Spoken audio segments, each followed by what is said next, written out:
Welcome to the Reg Age Podcast. I'm your host, Kyle. Today we're joined by a friend of the show, Dr. Tim Suchomel.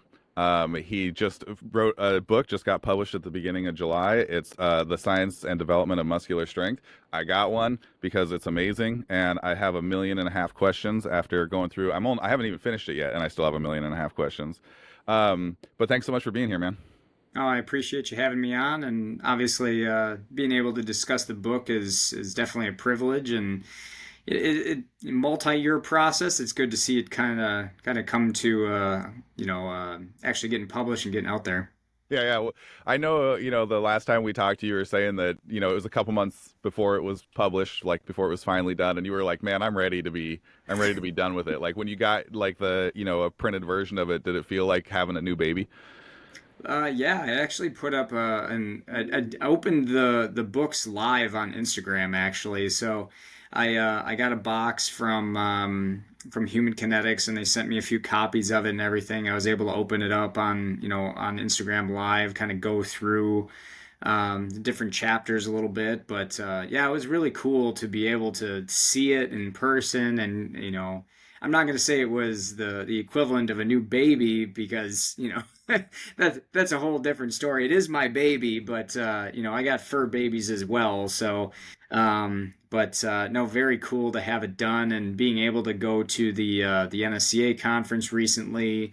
To be able to talk to people about that, give a talk on some concepts that were related to what's covered in the book.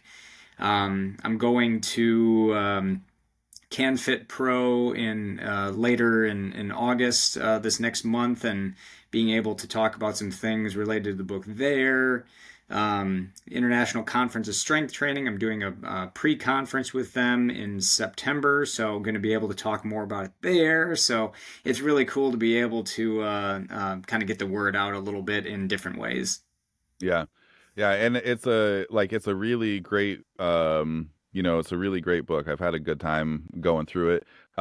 We talked a little bit before we went live that the you have one of the most impressive reference sections that I've ever seen in a book.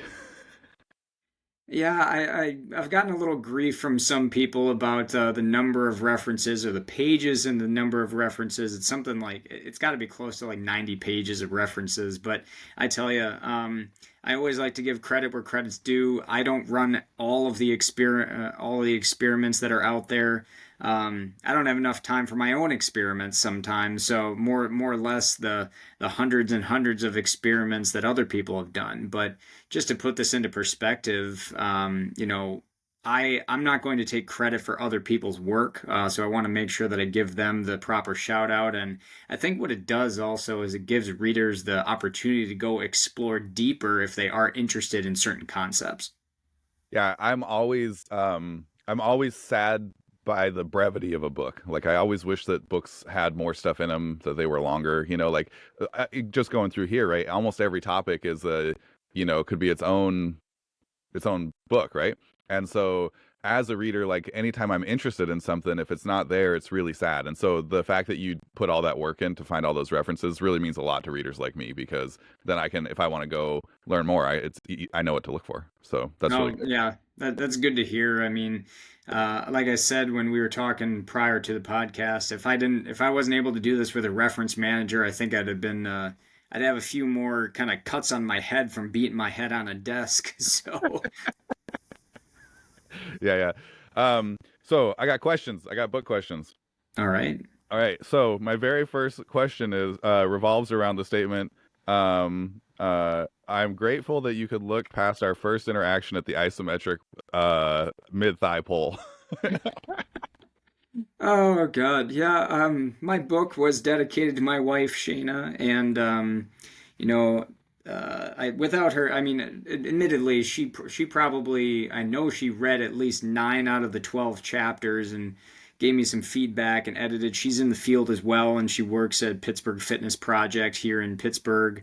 And has worked with high school athletes, collegiate athletes previously as a strength and conditioning coach, and still does that. But she was actually doing her master's degree at East Tennessee State when I started my PhD there.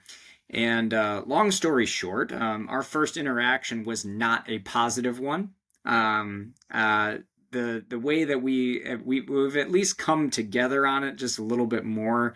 I went up because I someone told me to go and tell her to do a different countdown than what she did supposedly during athlete testing. So it was isopul testing, and they told me, "Hey, go tell her to count this way."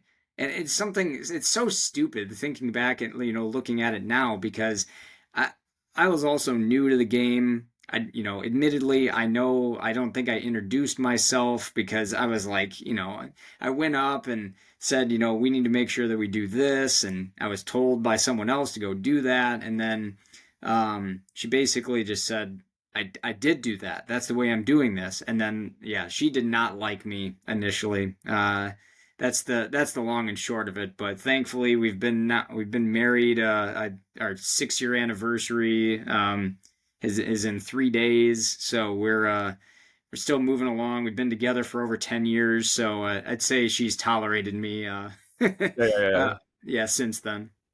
Yeah, it's that's always a nice thing to get in a friend or a partner, is somebody who's willing to give you a second chance.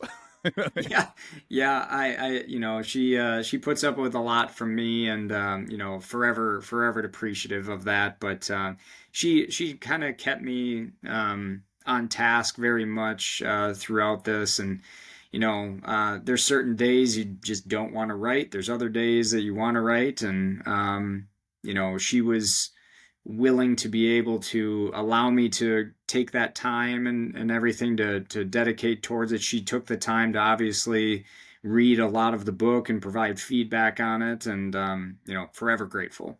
Yeah. Yeah, that's pretty great.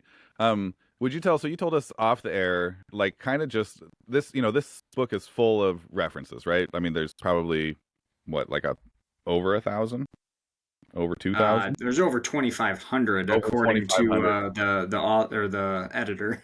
Yeah.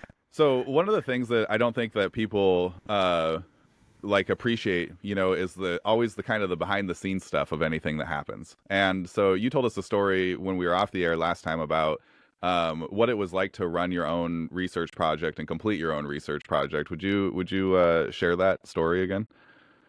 Yeah, so we through the variety of different projects that we've been able to run, the one that was probably the most dense and in terms of the testing, the training, the data analysis, and all that going on together was the weightlifting training study, as it is positively slash negatively known around our house, because my wife actually helped train some of the individuals in it as well and has been a part of those research projects. But um, it was a 10-week training study, which in itself, anyone who's run a training study before knows that you're at the mercy of your participants, getting them to show up, getting them to do the testing sessions and everything. So the way that we ran it was every single participant had to complete 3 training sessions per week, 4 different testing sessions throughout the entire training process. So we did a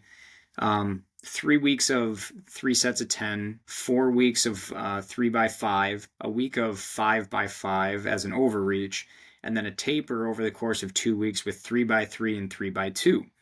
There were 3 different groups, and we had a weightlifting catching group that was clean variations every single time they did a catching movement. They caught the bar. We had a pulling group that did biomechanically similar movements that were basically the pulling derivative, but they actually used the exact same loads as the catch group did. And then we had a third group that also did pulling variations, but with an added overload of either the force or velocity side of things, depending on the load itself, but also the exercise variation as well. We looked at everything. I mean, we looked at some muscle architecture characteristics of the vastus lateralis, biceps femoris. We looked at counter movement jumps, squat jumps with several different loads. We did sprint testing 10, 20, 30. We did 505 change direction on both legs. We did What else did we do? Isometric mid-thigh pull testing, as well as 1RM power clean testing, is to kind of wrap things up. So we were looking at every possible thing that we could look at to look at these adaptations. And honestly, this took us for data collection because it was 10 weeks straight. The only time we could look at it was during the fall semester because otherwise spring break would have gotten in the way. The other thing is that because we had three groups, we had to have a certain number of participants to actually have an adequately powered study. So what we ended up with was 9 participants in each group. These were all resistance trained men, and it took us 2.5 years to finish in terms of the data collection. So over the course of that, I was still teaching a full time load. I was coaching our volleyball team, so early morning training sessions or potentially in the afternoon, depending on when that was. Obviously, I had the grading involved, but the testing data, the data analysis, kind of making sense of all of it and everything. I was staying up late. I was getting up early. Supplementing with caffeine essentially just to stay awake. But over the course of the study, I actually started to develop heart palpitations. And so I ended up having to go in and see the doctor. I had to wear a Holter for a couple days. I got a stress test done. I got an echo done. It was a whole thing. I mean, of course, it was cool seeing how my heart was operating, so I got to see the echo. That was cool. Over the course of the stress test, which was our standard Bruce protocol that we would do, we taught that in class. So when the nurse was explaining it to me, I was just like, I know what you're talking about. She's like, Yeah. yeah, I have to still tell you. And I was like, I get it. But anyway, found out that my heart was working fine, which was obviously a positive, but the added stress and the triggers for what kind of developed those preventricular contractions, the PVCs. It was basically every third beat, my heart would almost skip a beat. So it would be beat, beat, beat, beat. So irregular heartbeat is not something you ever really want, obviously. But I remember the last testing session, we had one participant. They came in, did their final testing and everything. I said thank you. I walked them out of the room. I closed the door. I leaned up against a wall and started to cry. And the stress, just everything, just every emotion right there. But what I'll tell people is, I love research. I love my wife more, and I love being healthy. So no research project is ever going to be worth your health. Yeah. Yeah, and it's amazing how easy it is to get sucked into those kinds of things, because you love doing it, right? Like it's your interest and your passion and and so you think like, oh, it's not going to be that bad, but then there's really only so much extra you can give before you start putting yourself in a hole. Well, I think it was the perfect example of burning the candle at both ends, but I think we were pretty much down to the wick at that point.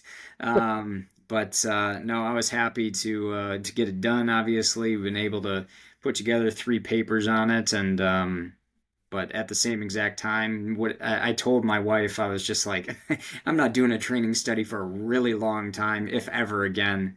Now, the funny part about it is, it wasn't too long after that I actually proposed to her. So it was nice to be able to finish that up, and I got to use the ruse of getting her flowers at least initially as a thank you, which was a thank you, but it wasn't too long after that that I proposed.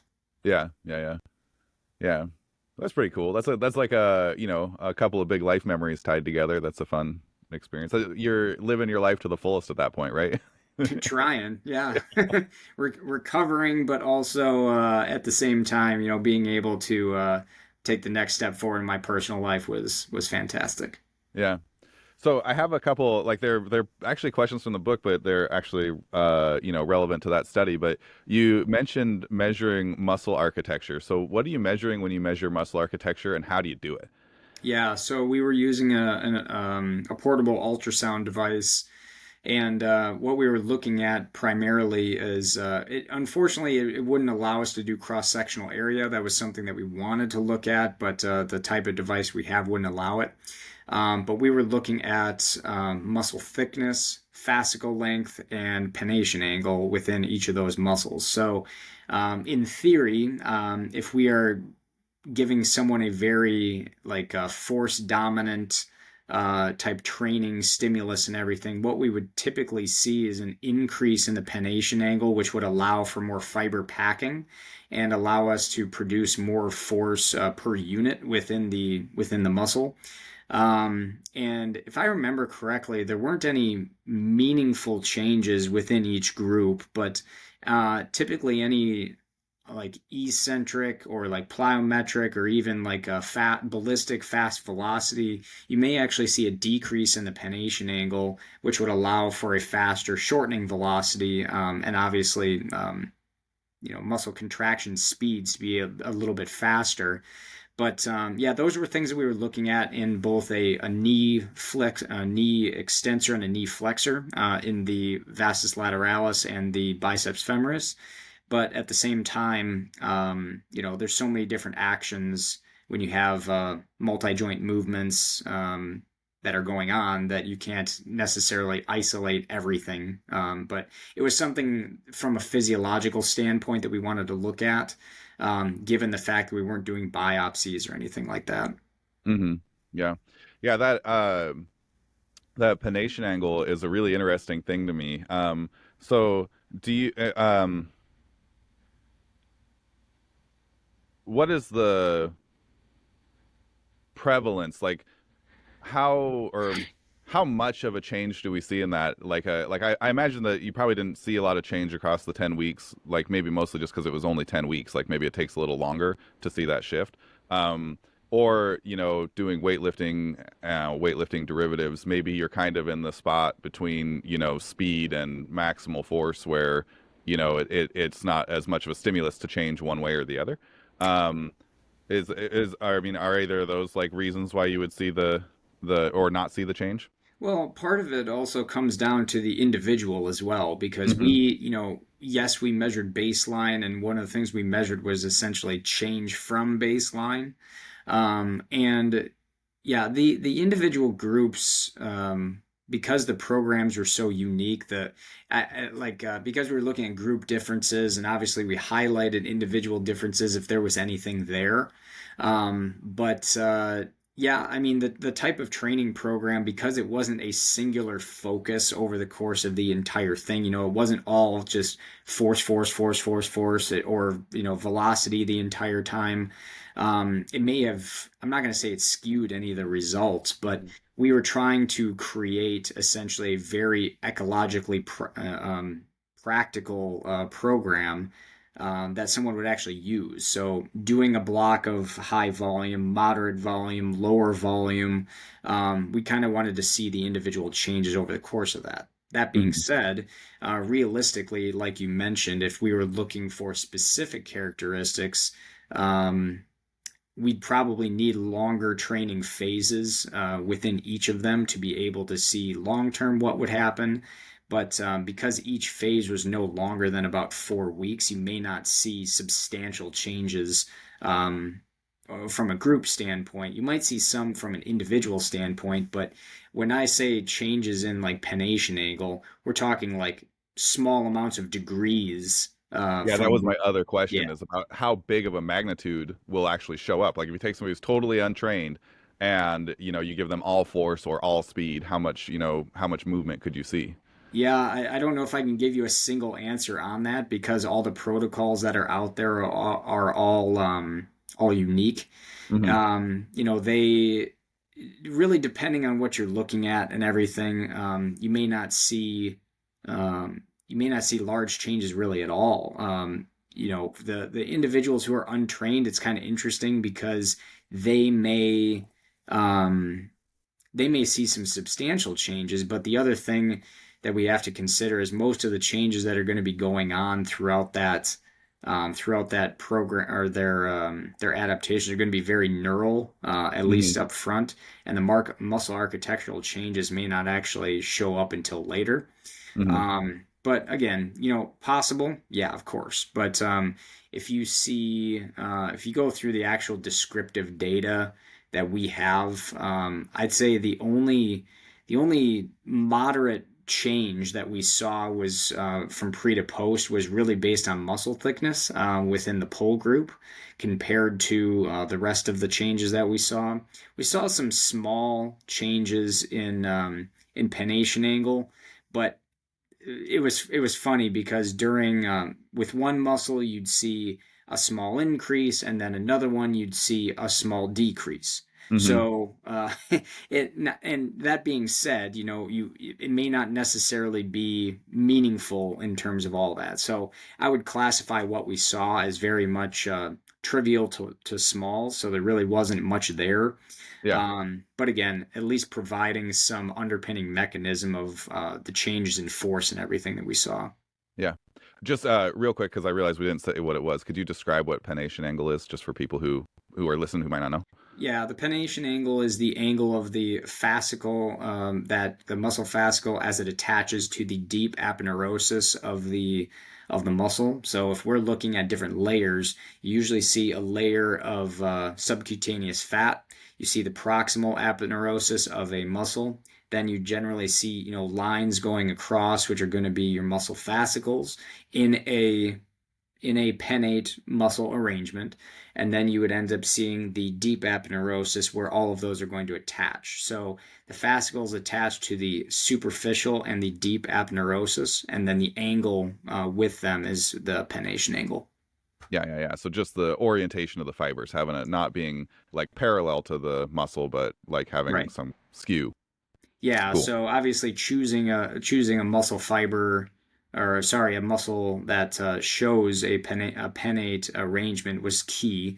Hmm. So the vastus lateralis and biceps femoris were chose for that reason. Yeah, yeah. Big muscles do a lot of work. So, They do, they do. all right. So, I just read through, and anytime I found something that I thought was an interesting comment or something, I made a little sticky note to ask you about it. And so, the first one that I got, all the way on page 6 is, you talk a little bit about discouraging relative strength standards. So, could we talk a little bit about relative strength standards and why they may or may not be useful? Sure. It's the strength standards that are typically out there, and again, I'm guilty of it as well as anybody else who's done research. But if you think about point 0.5, 1.0, 1.5, 2.0, etc., in terms of how much weight you can lift per your body weight, um, the reality is these standards essentially, we like whole numbers and we like half numbers. Uh-huh. So if I just set a PR in my squat and I lifted 2.5 times my body weight. So that's a standard that's great for me to know that I did that at least once in my life.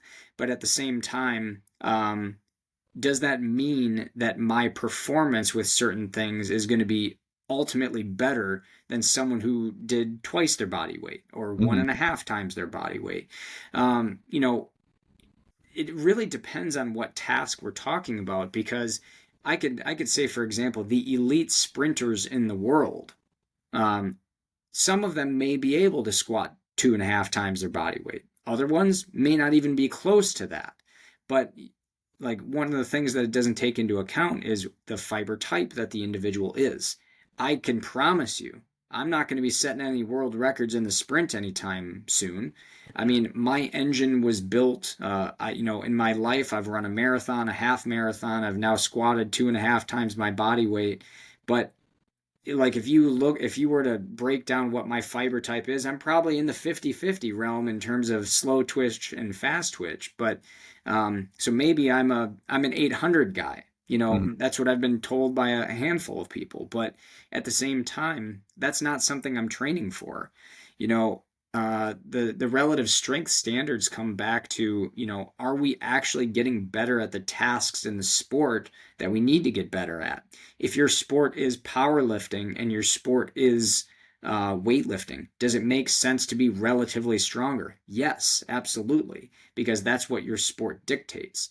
But if you continue to get stronger from a relative standpoint, but your performance doesn't get any better in your jumps or your sprints or change direction, is it actually benefiting you? Trust me, I'm an advocate of being stronger, but our definition of what strong is has to come back into the limelight. Um, Later on in the chapter, we go through and kind of provide a redefined version of what strength actually is Hmm. beyond, how much can you bench, bro? The classic question over social media. But the reality is relative strength is important in any context. But I always advocate that everyone should be as strong as possible within the context of their sport, Hmm. which means task specific strength, but also the ability to lift a large amount of weight within a specific movement pattern. As long as it transfers, that's going to be beneficial. Yeah.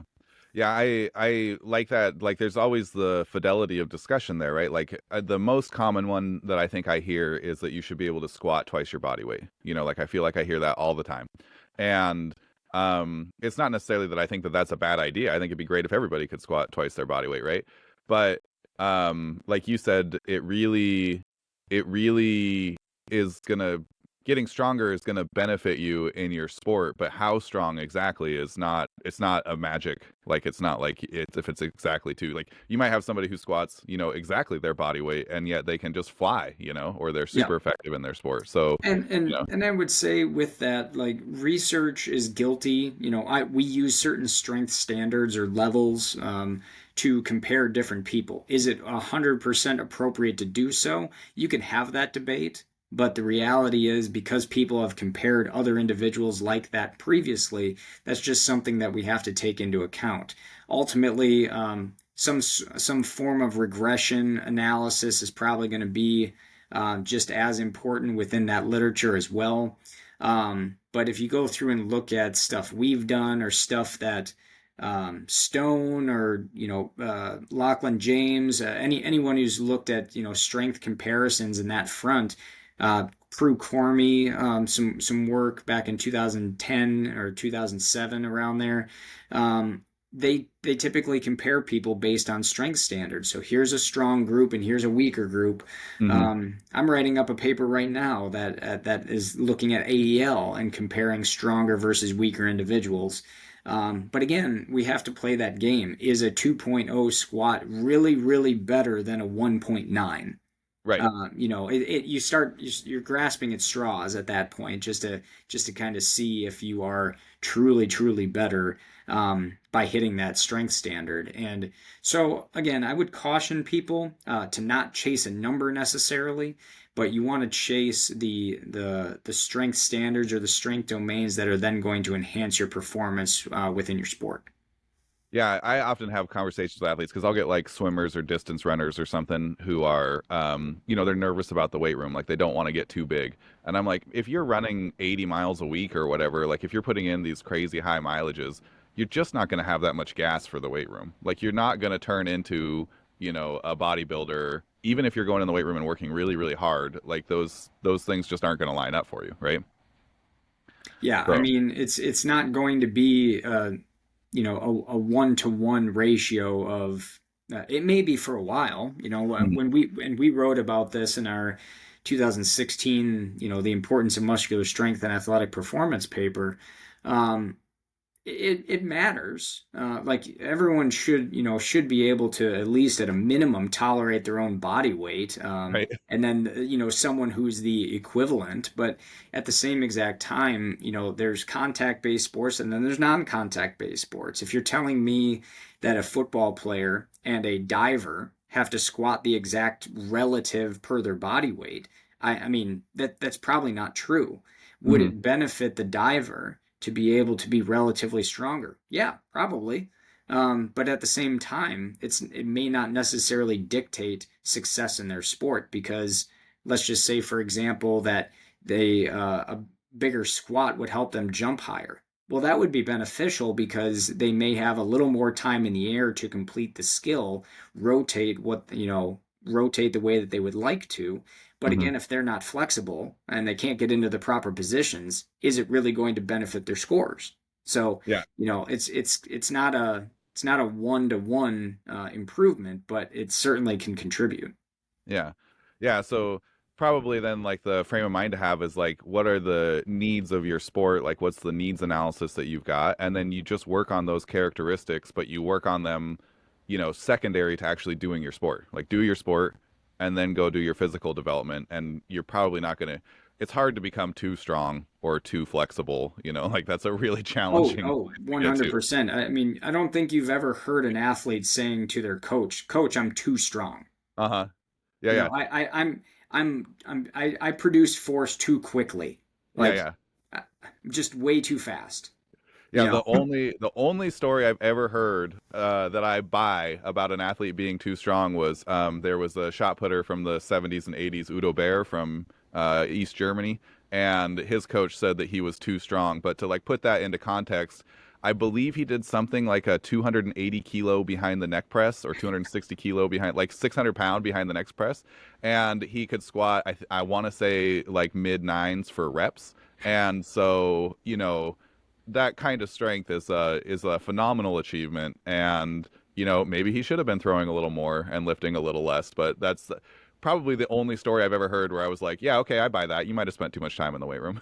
I mean, I remember a thrower that I was in the weight room with at UW La Crosse, and one of the things that we started doing was the guy could squat the house. There was no question about that. But at the same time, we actually shifted from him doing clean variations to snatch variations, so he could get away from the heavier loads and move lighter loads faster, Yeah. because one of the things his coach would continue to say is that he would just kind of grind through the shot movement versus using some of the speed component. Now, Hmm. there's obviously different throwers that are out there, different styles and all that. And I'm not a throws coach by any means, but if the coach is saying, we need to focus on a certain component, then that's what we're going to modify a training program to do. Yeah. And I know, like, I think that's actually a pretty wise piece of advice for people who are in the super high velocity things to do, because shot put's pretty fast. Like, if you're a really good shot putter, it's 13 meters per second or something like that, which is, you know, 6 times faster than a snatch or something like that.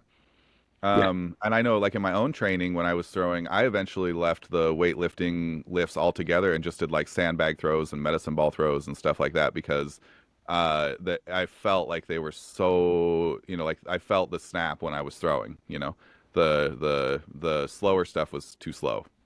But that was also a me thing. That might not be the right recommendation for somebody else. Yeah. Very individualized at that point. Hmm. So with strength standards, we talked to one person who mentioned strength standards, and they were like, yeah, 2 times your squat isn't that important, like all by itself, but it is important because you need to be able to access like your plyometric movements. You need to be able strong enough to do those kinds of things. So is there something that you think that people should look for, like to know that, like, yeah, you definitely need to be stronger, like like if you do a depth drop and you don't feel like you can make the turn at the bottom, like how do you tell that like strength is a limiting factor for you?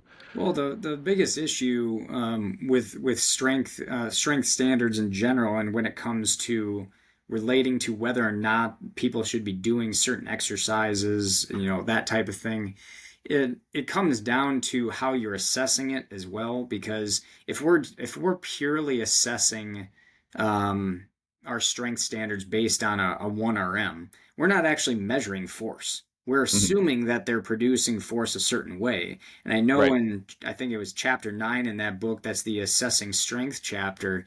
I put in examples in there of force time curves of a 1 RM kind of protocol where someone did a successful estimated 90%, a 1 RM successful attempt, and then a 1 RM failed attempt. So you can actually see what the force time curves look like during those movements. And I'll thank a student for volunteering to do that.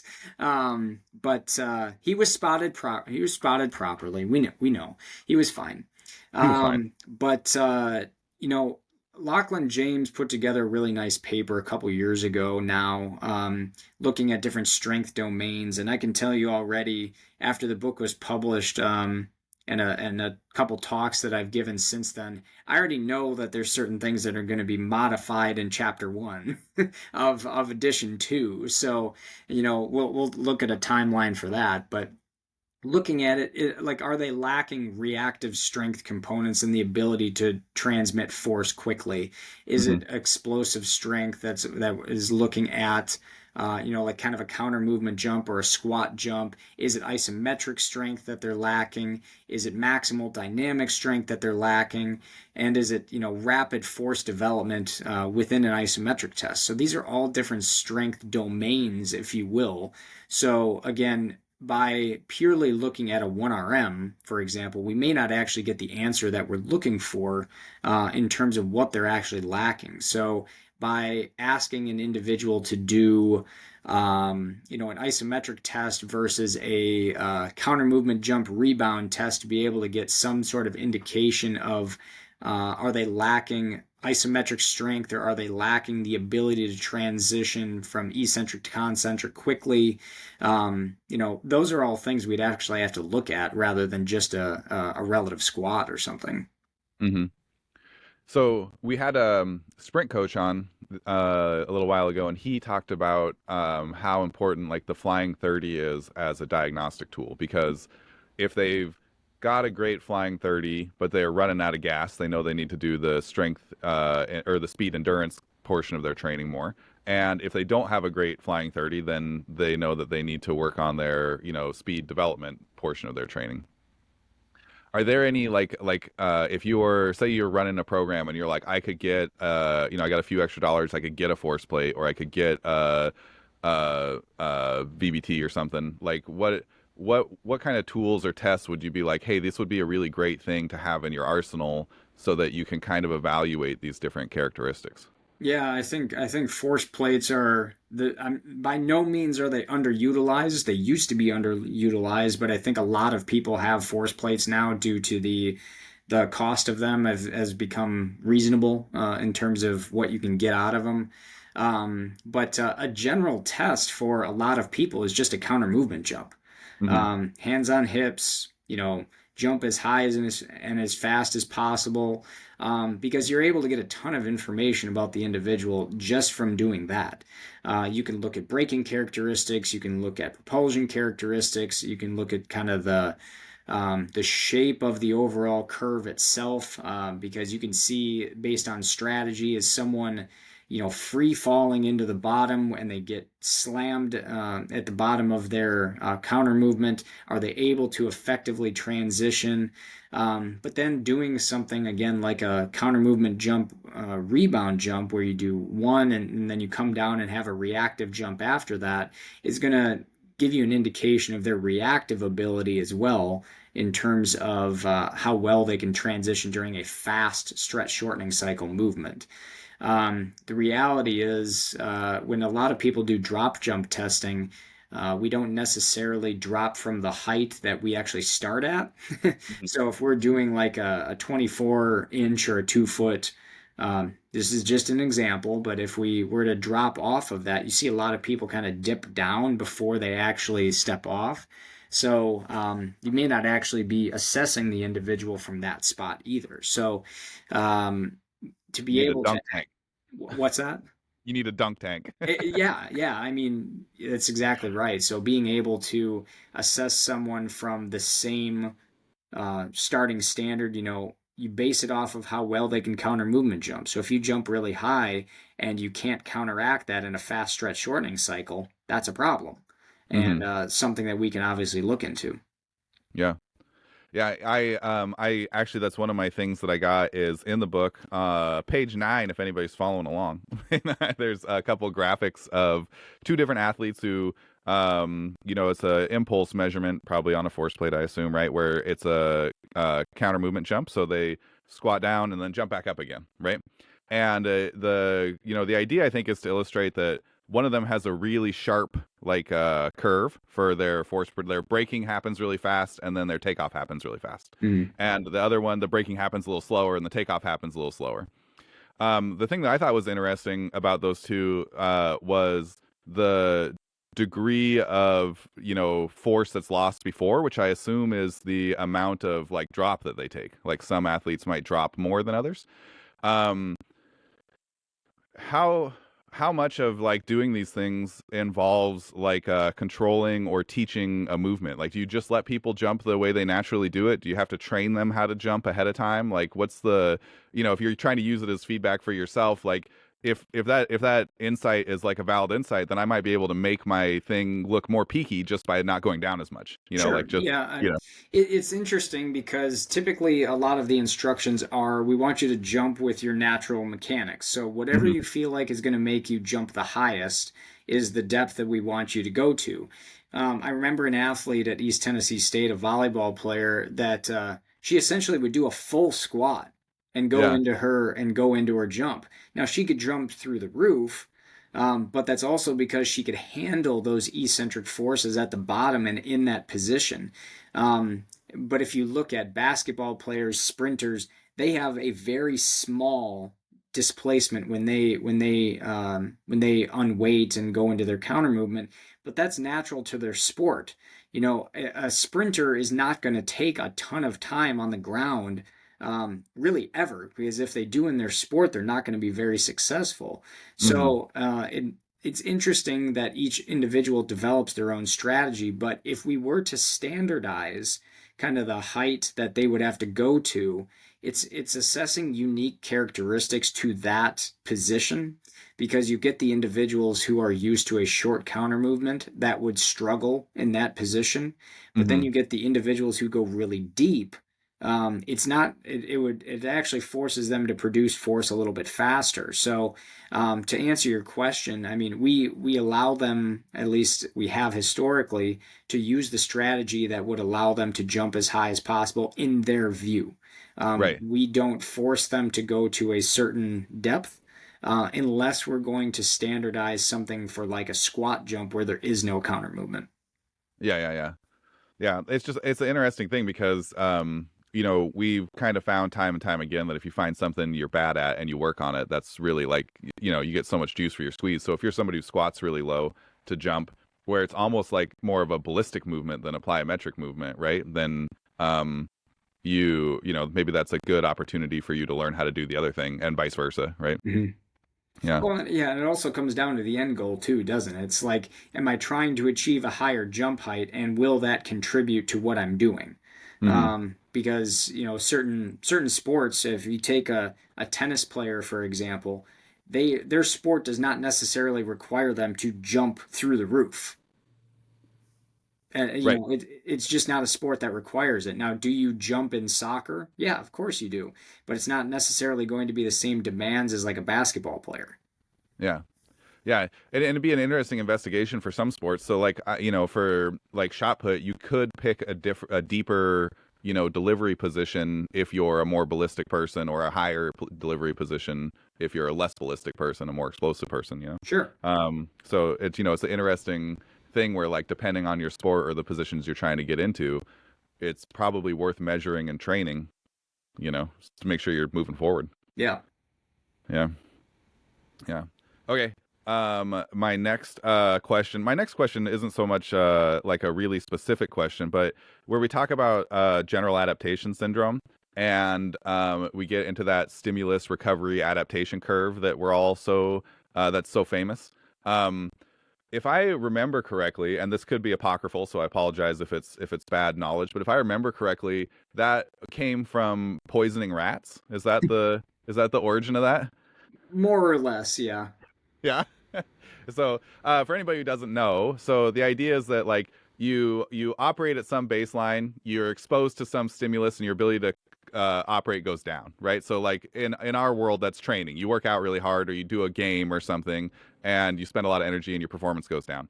And then over time, you recover, and then hopefully, if it's an appropriate stimulus and everything, you adapt afterwards, and you have a higher capacity than when you started, right? That's like the basic idea. Are we okay with that? Yeah. I don't want to miss anything important, I don't teach this all the time, so it's I want to be sure I don't say anything insane.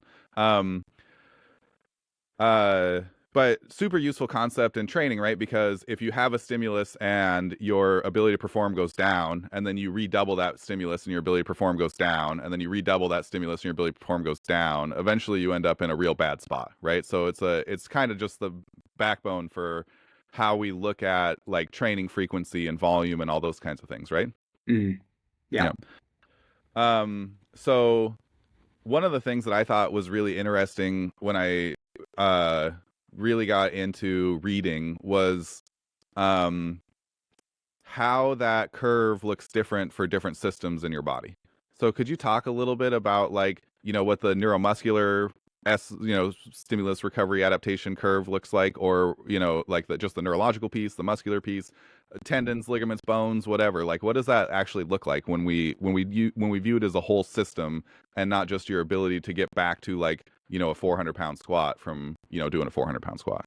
Yeah, I part of it comes down to where you are in your training status, obviously. If we Hmm. take a excuse me, if you take a youth or an adolescent individual that doesn't have a lot of resistance training experience, one of the things that's going to happen, at least initially, is the changes are going to be almost purely, I don't want to say purely, but mostly from a neuromuscular standpoint, the neurological, they're going to figure out what type of motor units they need to, how many motor units they need to recruit, which ones they need to recruit, the rate coding or the firing frequency of those motor units, the synchronization or the neural inhibition that has to go on during that. These are all changes that can result in terms of our ability or inability to produce force.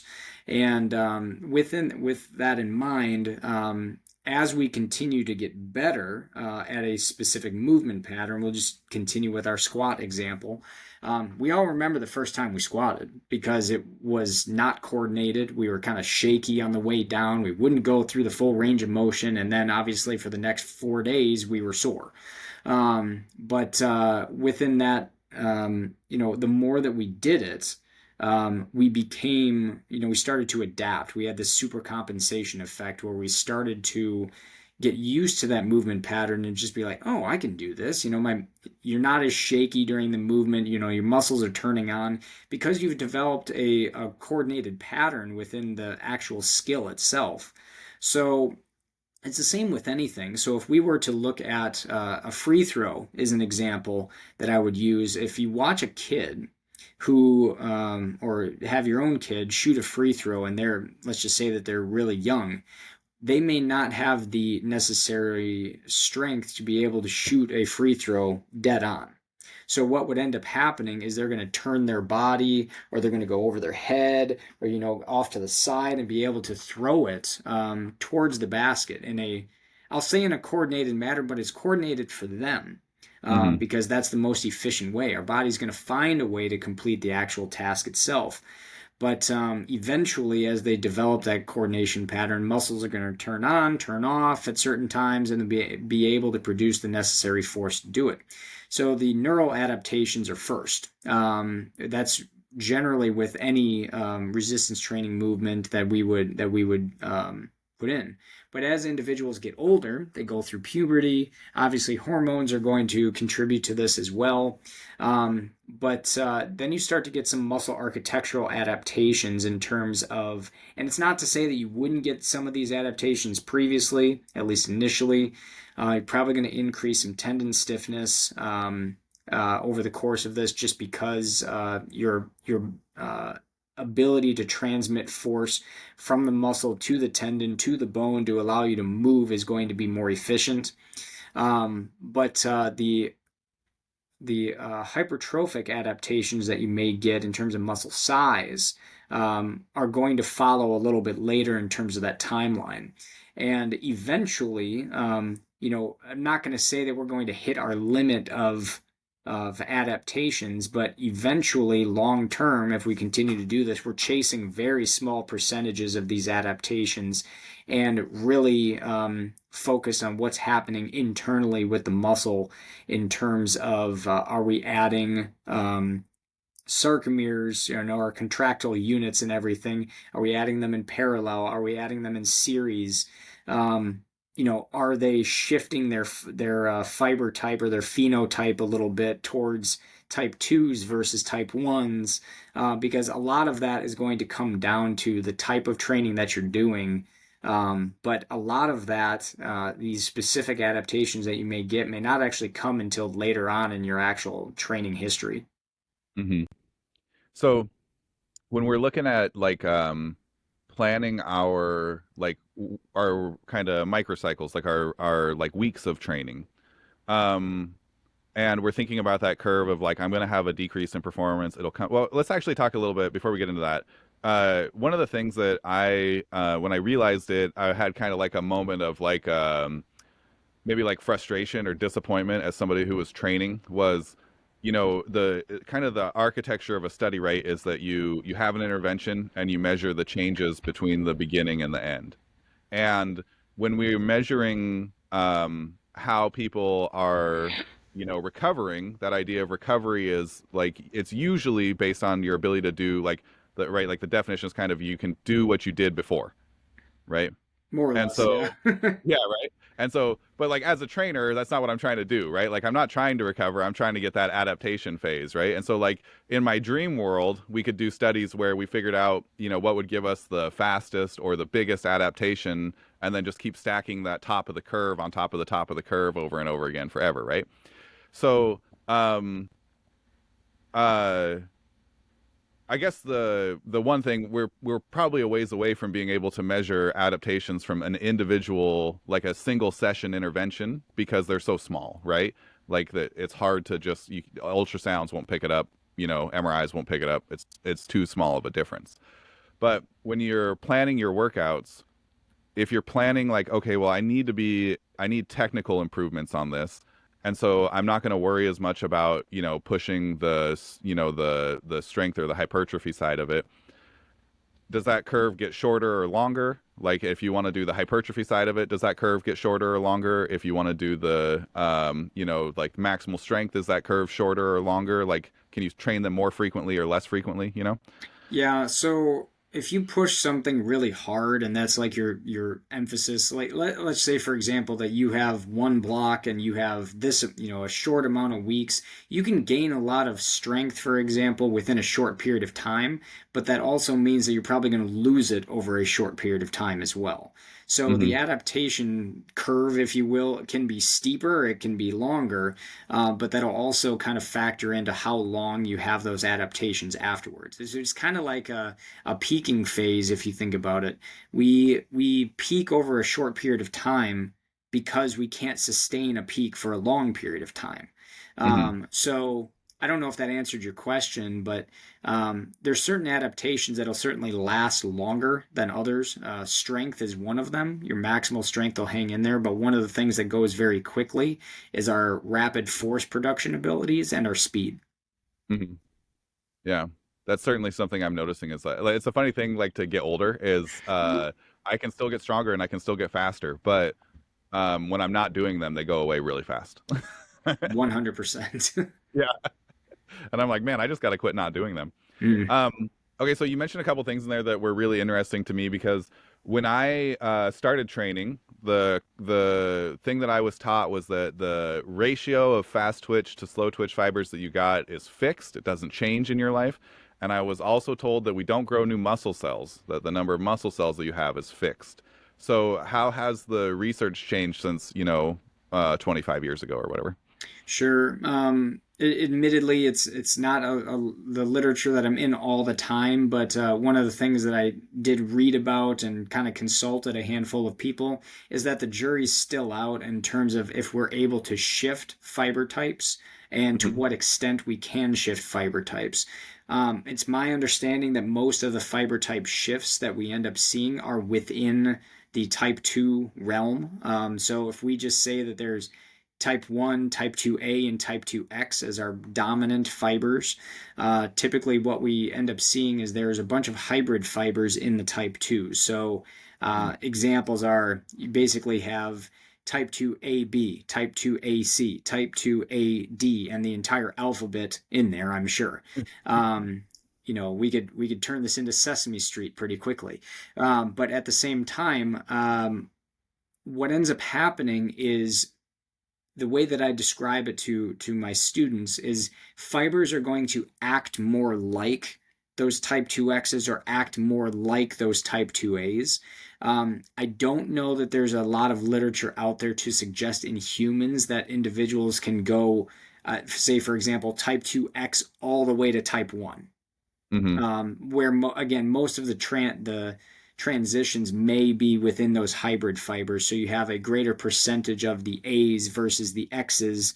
If you do something that's going to be, I'll say, a moderate volume compared to a really low high intensity volume, that's Right. ballistic in nature. So but what's interesting about all that is as we get older into kind of like geriatric years and things like that, we actually start to shift more towards type 2Xs.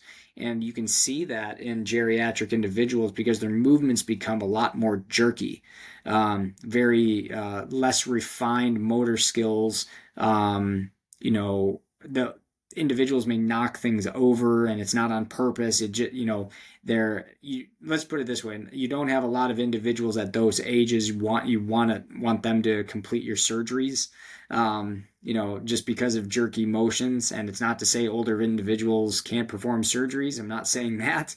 But the refined motor skills become, less refined as we get older and fibers start to shift that way. So that could be from a detraining standpoint. That could also just be from inactivity as we get older, variety of different reasons. But I'd say when it comes to the fiber type transitions, the jury's kind of still out on that.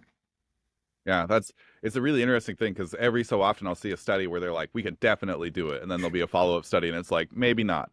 Yeah, and don't get me wrong, there's plenty of evidence to show that certain protocols can benefit the number of fibers, or not the number of fibers, but the phenotype of certain fibers to show greater type 2As, greater type 2Xs, and et cetera, et cetera. But again, I think a lot of the transitions just move back and forth between A's and X's. Yeah, yeah. Do you do you think that having the X's, more of the X's, type 2 X's as a elderly person, right, is like a sparing thing? Like, do you think that's a maybe a biological benefit, or do you think it just has more to do with probably like the detraining and the kind of lack of activity that probably comes along with it? I think it could be both, honestly. I don't know that it's going to be one thing or another. If we could pinpoint that, you and I are going to be millionaires here pretty soon. I've told this story before, but one of my biggest like reasons for training was when I first met my coach. He was already in his late 60s, and there was a girl in the room who was getting ready to do bench press, and she was taking off her rings, and she dropped a ring and it rolled under his desk, and he was like, oh, I got it, and he just hopped down on the floor, reached under and hopped back up on his feet again and handed her a ring. And I don't think his body ever touched the ground. Like, I think he held his whole weight up on his free arm, while he was reaching under the desk and everything. And I just remember being like, this guy at 68 years old is moving better than probably 98% of the kids in the high school, right? And so, like, for me, that was kind of one of those moments where I was like, "Oh, you just do this forever. You just never stop. Like, this is just something we should just do it forever." No, I mean, I think it goes back to the old adage, like, we don't stop playing because we get old. We get old because we stop playing. Hmm. So, I mean, continuing to do movements over the long term, and there's become a plethora of evidence within the past 5 to 10 years that, you know, there's I believe one of the papers was done by an MD. It was talking about the mortality rate, and mortality rate was directly related to muscle strength. Hmm. Yeah, which isn't really a surprise. Like, No, no, I mean, because as we define strength, if we're talking about the ability to produce force, if we lack muscle strength, the likelihood of us, falling or anything like that certainly increases. But and especially our ability to produce force quickly, because I explain it to my students this way: do falls happen slowly or do they happen fast? And they're like, well, it happens fast. And I said, well, except in your dreams when you have those like never ending falls or whatever. But yeah, falls happen quickly. So we need a lot of force and we need to produce it very quickly. What do elderly individuals lack? The ability to produce force quickly. Hmm. So, and a larger magnitude of force. So certainly something to factor in. Yeah. Yeah, and just like I mean, I've seen it, like the quality of life. I managed a gym for like 5 years, and I'd have people come in who I thought were like, I was like, oh my gosh, this guy must have been in some horrific accident or something. Like, I remember one guy doing kind of like the four-limb press to get out of his car. He had to push with his arms and everything, and then he had to lean on his car to get up the curve, and he came in and I was expecting the guy to be 60 years old and have been in a major accident or something. And he was like 42 and he worked from home and was super sedentary. And Yep. that was it. He was Yep. just super sedentary. And it was like, oh man, I'm really glad you're here. Let's start doing stuff, like let's get going. And really, like in 6 weeks or something, he was hopping out of his car, no problem. And, like it didn't take very long to get to the point where he was a functional person again. And it wasn't a huge, he was coming in 2 or 3 days a week or something. So, like, the the commitment that you have to make isn't that great, and the benefits are just massive, and they're good for everything. It's good for your circulatory system and your brain and your longevity and your risk of like all cause mortality, like you said. So like just do a little bit, guys. Yeah. Yeah. It's amazing what resistance training can do, even in the smallest prescriptions. Hmm. Yeah. Okay, so next question I got for you, and I'll try to keep it to only like 2 or 3 more topics so we get out of here before too long. But this one was one that was really interesting to me, so I don't want to let it go. But um, how do you pronounce it? Because I don't ever get to this doing the podcast. It's been the first time I ever get to talk to people about stuff like this. Is it catecholamine? Catecholamine, yeah. Yeah. Okay. Which are epinephrine and norepinephrine, right? Those like they're the things that make you feel alive and fun and everything. Yep. So in your section, it talks a little bit about like the neuroendocrine system and how it responds to training.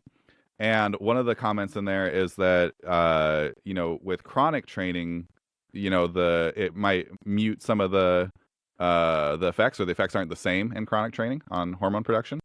So when we're saying chronic training, like what is it that like how long do we have to train for before we see those chronic training decrements? And then if you take 2 weeks off and go on vacation and come back, is that muted a little bit? Like are there how do we approach that as lifelong trainers? Yeah, I think generally speaking, the chronic training piece is going to just again, there's not one set week number or day Mhm. number or anything that I can put on it because it's all going to be very individualized as well.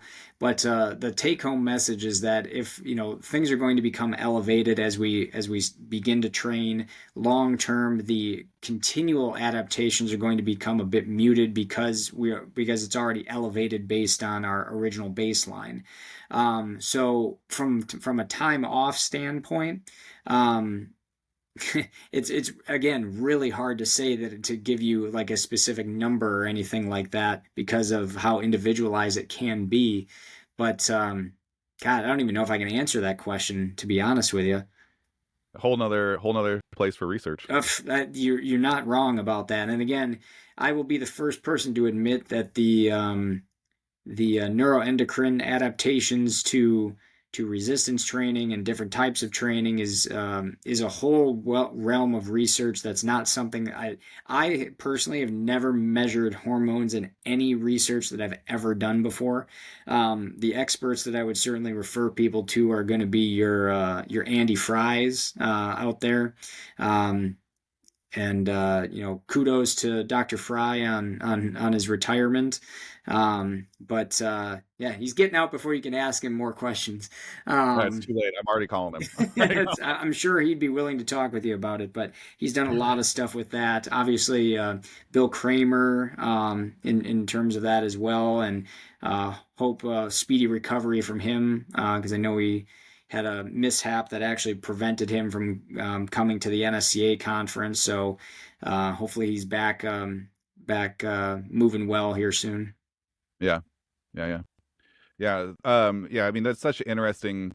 I've been so fascinated with I don't want to be dismissive of the work that people have put in, because people put in a ton of work and we've discovered a lot, but like how slowly our understanding of what is happening, like from a chemical point of view inside of our bodies, like I again, people have done a ton of work and it's all very important, but it's just never has it been highlighted more that a study is just a request for another study, like.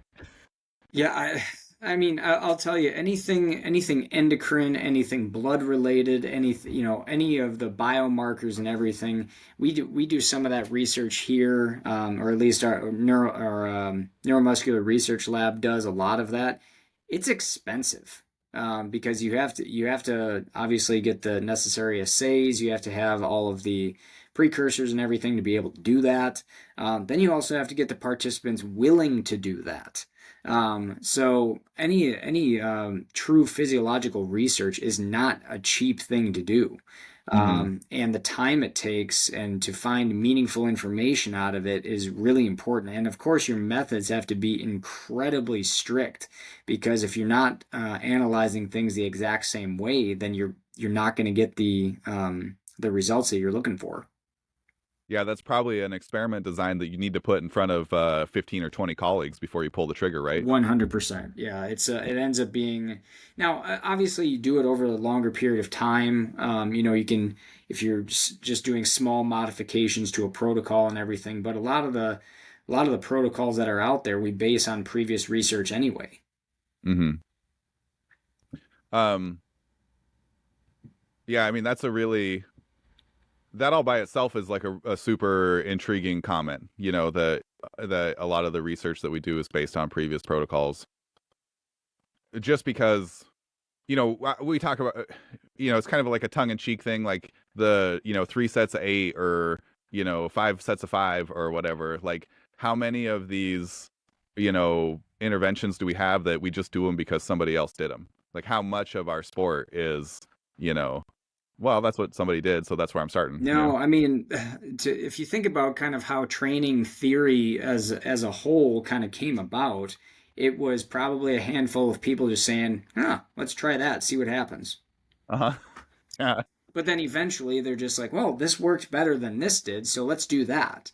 Hmm. But a lot of the things that we're doing, all of our training is based on theory. Hmm. However, I would say that we are in an age now that we have a better way of measuring things than we did 20, 30, 40 years ago, to be able to provide um, more insight on the actual adaptations that we're getting and the expected adaptations. So we assess to determine, is what we expect to happen actually happening. Hmm. And then we monitor our athletes with the same mindset, because if I expect an athlete to become stronger or produce force better after a specific training protocol and they didn't, I need to find out why. So that becomes the sports science side of things in terms of, are we actually assessing the appropriate things with this individual to determine if they got better in XYZ, Hmm. and it's a continuous process. It's very proactive, when we're looking at things that way, or perspective, however you want to say it. Yeah. Yeah. And we have seen some interesting things come out of it. Like I know even just like, talking about like sets and reps and stuff, like when I was young, nobody would have ever suggested going up to sets of 30 for getting bigger, and now they're like, yeah, I mean, 5 to 30 is kind of the sweet spot. And it's like, I mean, obviously 30's got all the issues in the world for compliance. Like they're going to be extremely uncomfortable and it's going to be hard to know that you're close to failure at 30 reps and, all those other things. But, um, it is interesting that there are new lanes that are opening up in terms of the way that we think about it. Oh yeah, I mean, it's the classic debate, and I have a conversation with people about it regularly, of doing 3 sets of 10 versus 10 sets of 3.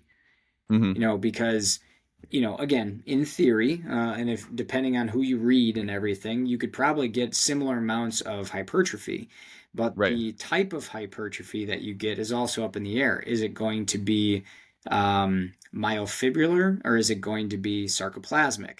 Both of Right. which can contribute to overall force production, but some of it's going to be at the fiber level that can directly affect the force output that you're getting. In addition to that, the myofibrillar side of things, generally speaking, is going to be done at least in theory, again, at higher intensities, which can then contribute to your general strength, your absolute strength phases down the line more effectively than maybe your sarcoplasmic hypertrophy would. Hmm.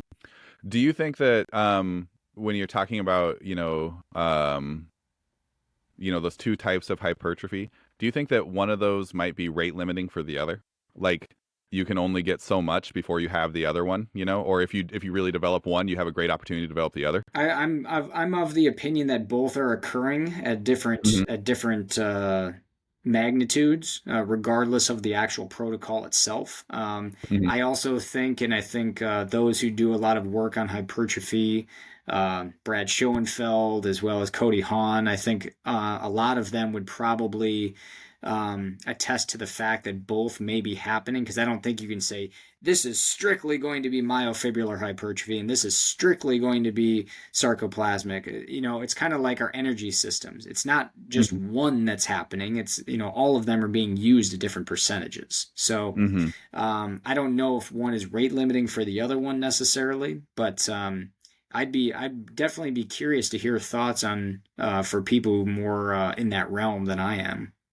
Yeah. Yeah. Um, okay, I think this will be my last group of questions because I know every time I keep you here for 2.5 hours because I just love talking about stuff. So Lots to talk about. yeah, yeah. I mean, I only had three more in my book, but I'm gonna try to set a little personal, like leave the table hungry. You know what I mean? That's fair. Yeah, yeah, yeah. Um, one of the things that's in here is you talking about like periodization. We talk about off season, in season, preseason, postseason, and detraining effects. So, most detraining effects I don't find terribly interesting.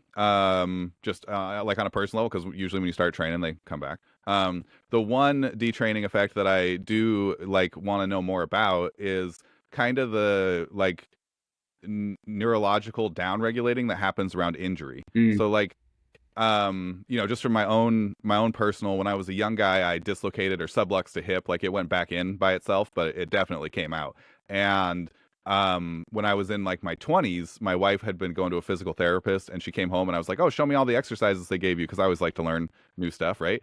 And so she was showing me clamshells, which I had never done at that point in my life. I never laid on my side and done a clamshell. And on my right side, it was everything that I had. Like if my life depended on doing 3 reps, I would have died. Like I got two and my hip was on fire for like the next 2 hours. And so I got real curious about it. I read about what that muscle group was, little piriformis group in your hip that you're working on. And I went and, like did some testing to see how strong my right side was compared to my left side. And basically I just had learned how to not use those muscles my entire life because they'd probably been really badly damaged when I hurt my hip. And then I just didn't ever, make an intentional effort because I didn't know. mm. And um it was a really weird thing for me because even now I turned 41 next month. At 41, I'll be doing stuff and I'll notice that my right hip kind of turns and fits. Like it doesn't want to be smooth. It will go and then it'll click and then it'll click. And I have to be like really conscientious about it in whatever that new movement is to like, make it a smooth movement. So can you talk a little bit about like what happens when we're like about that process about how that force production might be downregulated after an injury, even if it's not directly that muscle, like like I've read that like your glutes can downregulate in response to back injuries or whatever. So could you talk about that a little bit? Yeah, I'd say, and as we mentioned previously, the first thing that's going to go is your rapid force production characteristics after injury. Obviously, your force in general is going to go down if it's truly damage to the muscle or the tendons and anything that would contribute to the actual movement itself or the muscle group that's involved. But certainly, if there's some sort of damage, the rapid force production characteristics are going to go first, and the magnitude at which you can produce force is going to be decreased until the muscle has the opportunity to recover. But with that in mind, if things are going to be stationary, like if someone's in a sling or a cast or something like that, and we're not able to actually use that muscle group as effectively as we would previously, you're going to see a continual decrease to a point. It's not like you go back to zero, Right. where we just become straight out of the womb and we're not doing anything. We may feel like that, but it's not actually going to be that case. But yeah, we're obviously going to see a decrease, and at that point, the goal is to just get back to where we were in terms of the recovery standpoint. But in terms of the timeline, obviously, again, rapid force is going to be first. The maximal force is going to hang on a little bit longer, but the longer the muscle is going to be stationary and inactive or sedentary, then we are going to continue to lose those. Lose the benefits that we had previously. With that said, a lot of individuals have then shifted to this idea of cross education in terms of the actual training standpoint to try to get those benefits back. So, Hmm. and again, the classic example is if I have my right arm in a sling, I should be doing things on the other side of my body to be able to get those neural benefits that would still potentially go to the right side, the inactive side. Um, but one of the things I'll also say, and my wife by trade has previously worked as an athletic trainer. She's licensed and everything like that, but she doesn't practice anymore. But anyway, one of the things that she told me that kind of stuck with me for a while is, obviously over the course of an injury, one of the things that we lack, at least initially, if we're referring to like an ACL, is range of motion. So range Hmm. of motion, that's the first thing we're going to try to get back. And then once we have that range of motion, she says one of the things we have to do is load, because the classic example of being able to load an individual is, well, we're going to do 3 sets of 10.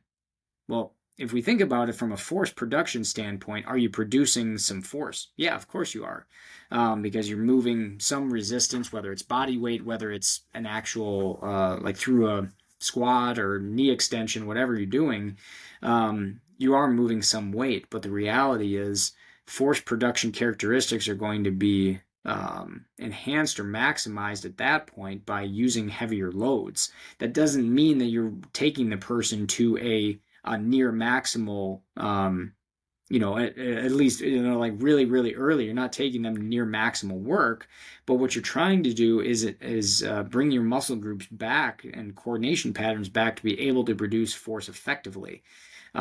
It's kind of like one of the things that we would do actually with a recovering ACL person after they were able to load a little bit is we put them on a flywheel device. And the benefit of the flywheel device, with a motor, without a motor, is they have to learn how to produce force from a braking standpoint or eccentric standpoint. But the benefit obviously is like a yo-yo. The harder you throw a yo-yo down, the harder it's going to come back. Unless you had one Hmm. of those cool sleeper yo-yos. But if you just had a regular yo-yo, same thing with a flywheel. If I push really lightly or very easily, then I'm going to get, or I'm going to have to produce force eccentrically or braking really lightly and easily as well. Opposite side of things, if I do this really quickly and fast, I'm going to have to produce more force concentrically and eccentrically a lot faster. So it's a good tool to be able to relearn how to produce, and I don't like to use this word necessarily, but accept those external forces. You're still producing force, but eccentrically in that case. But yeah, from an injury standpoint, obviously we lose certain things, and the goal is just to get them back at that point. Yeah. Yeah, and so, kind of the big takeaway that I got from it was like, don't be afraid of using the things that were hurt. Like, I mean, obviously it needs to be structured, right? Right. Like you have to build capacity like anything else, but like don't if you if I knew then what I know now, you know what I mean? Like I Yeah. would have been a totally different game in a lot of Well, and, events. and, and that's just it is, even if it's not through a range of motion, you're able to do some things isometrically at Hmm. first. that's at least going to give you some neural benefit. There's plenty of research out there on isometric training. Isometric training is not new; it's been around for a long, long time. So, but being able to get some benefits at least from the neural side firing, saying I need more force and I need it within this short period of time. So, individuals sitting with their arm in a sling, if they're able to, at least at some capacity without pain, being able to contract a bicep muscle or a tricep in that case, being able to rapidly ramp that up, produce a lot of force for a short period of time, and then relax. It's still doing something. It's not going to be obviously the maximal benefits that you may get, but you're at least being able to get that neural side firing.